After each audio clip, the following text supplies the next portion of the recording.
Before the player can move, Unreal needs to know what the player's pressing. That could be keyboard keys, controller sticks, triggers. All of this flows through the input system. Unreal takes those bindings and converts them into input values, and we read that for our movement system. So the first step will be understanding how those values actually work. To get started, we'll be doing this through the legacy input system, going kind of old school. To find these, we want to go back to our project settings. So we're going to go up to Edit and Project Settings. We're going to go just a little bit further down than we have before. And we can see here we have the input section. As I've mentioned, this is kind of old school, and there's even a warning here about the legacy input system now being deprecated. This is fine. It's still useful to know because you're likely to come across projects which still use this. Many examples and projects out there are still using this system.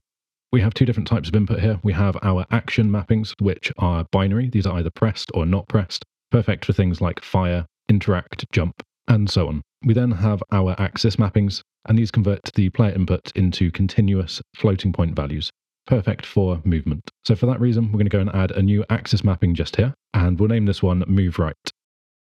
Because we have this scaling value here that we can change for the different inputs that we provide, we'll call this one MoveRight. It will also control moving left by making the other input a negative value. From this dropdown, we can find any input that we want. This could be your keyboard presses, mouse, gamepad, whatever the case may be. Something that I didn't know for far too many years when I was using the Unreal Engine is this is actually a button. If we click on this and press the D key, for example, that will track the next input as D, and that will be perfect for moving to the right. If we press the plus button, we can add another binding. I'm going to press this again and then press A, so we now have our leftwards movement. The only thing, as I've mentioned, is that by default, this is a positive value. If we change this to a negative value, so -1, that will allow the input to move us in a leftwards direction. If you wanted to bind different keys to the same input binding, we can just add 2 more as an example. We can add one for the right arrow and one for the left arrow. Again, when we're moving left, we just want to make sure that we add the negative value to this one. Simple system and flexible enough for what we need to do right now. Like with everything before, this automatically saves, so we can close the project settings, go back into the content drawer using Control in space again as a recap on the shortcut, and go back into the form base. If you're still inside of the viewport, we're going to want to move on over to the event graph tab now, so that one that I mentioned, this is where our logic is going to be going, and that's what we'll be doing straight away. In here, we can see a few different nodes already in the graph, and I'm just right-clicking and dragging to move around. First, we can see we have our begin play node, and this fires just once when we press start. Down below, we have our event tick at the very bottom, and this event fires continuously while the game is running. You may hear people say things like we avoid using event tick at all costs, but that is slightly oversimplifying things. For functionality like movement, where we want that to be smooth and responsive, or camera movement, physics, things like that, this is exactly where the logic needs to lie. We just need to make sure that we keep it clean and efficient.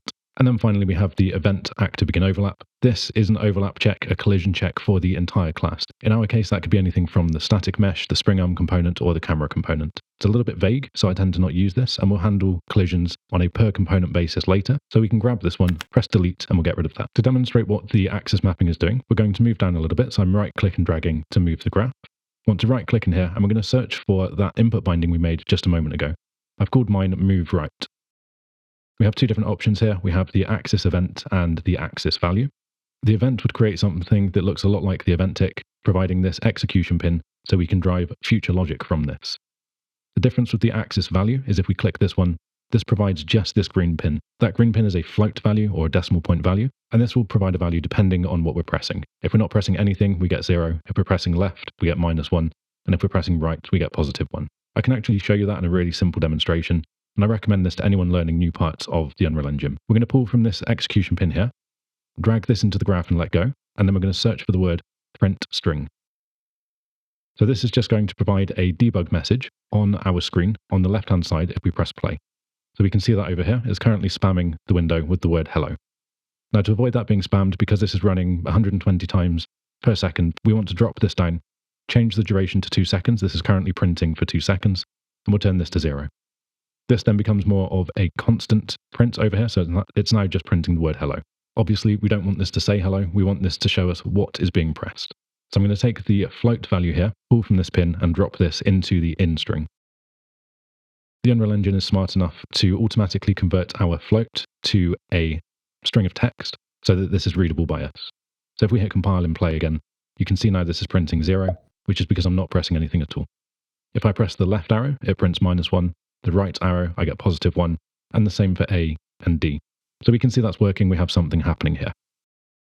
So printing the value shows the data, but it's still just a number as far as we're concerned. So let's just do something very quickly to make this affect something visibly. We're not going to add a movement just yet. We're going to get there in a separate topic. If we pull from our print string though, so this execution pin here, and search for set actor scale 3D. We want this node just here, and all we're going to do is we're going to affect the overall scale of our actor based on the direction we're pressing. To do this, we're just going to need a tiny bit of space in between, so I'm just moving some nodes around here. And we're going to keep the maths really, really simple. This is completely throwaway and just to visualize part of the concept here. We can take our set actor scale 3D though, and we can control this by the direction we're pressing. So we can make the scale of the actor 0, -1, or 1.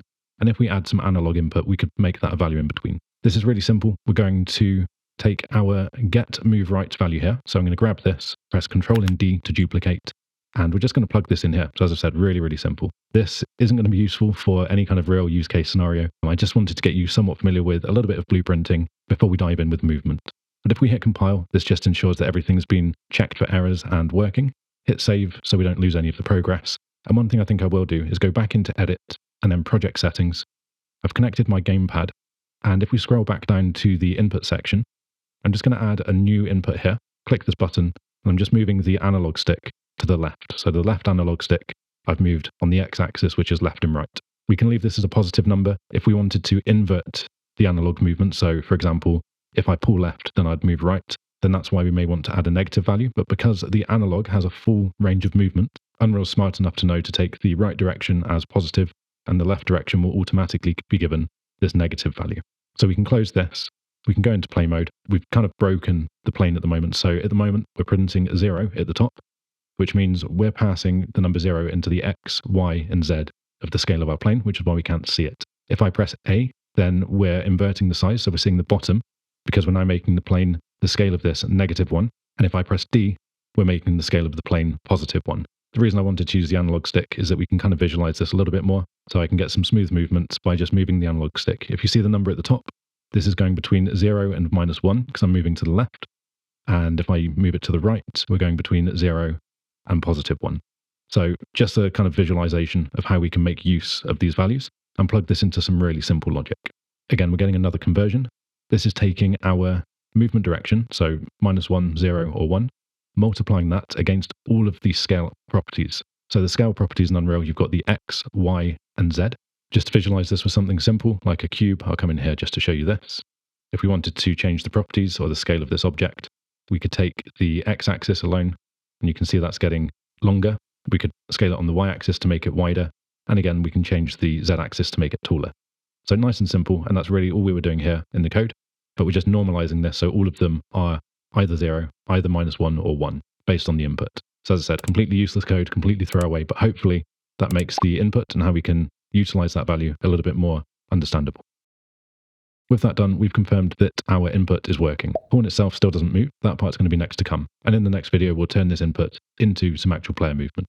If you're enjoying the content and were considering supporting the channel, a like and subscribe go a long way. Further to that, if you wanted to gain early access to future videos or potential source code from other projects, consider looking at the YouTube membership tiers or my Patreon channel. As always, your support for the channel is what allows me to make these more in-depth and hopefully useful tutorials.